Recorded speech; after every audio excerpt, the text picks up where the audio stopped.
Hello, this is Amin from Onyx, your trusted experts for all things printers. In this video, I'll show you how to clean the scanner glass on your HP LaserJet Pro 4101 FDW. The first step is to open the scanner lid and expose the glass.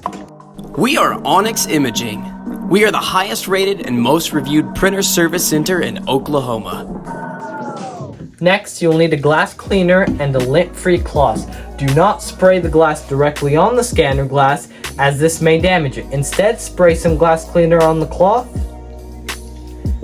and then wipe the scanner glass gently.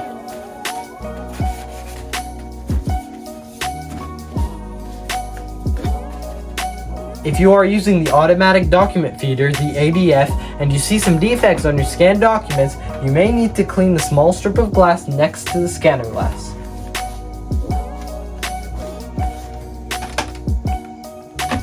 If the defects persist, it may be time to service your printer. Thank you for watching this video and have a great day. Thank you for watching. If you're interested in how you can receive free labor on all of your service calls, as well as how to qualify for free printer upgrades, contact us today.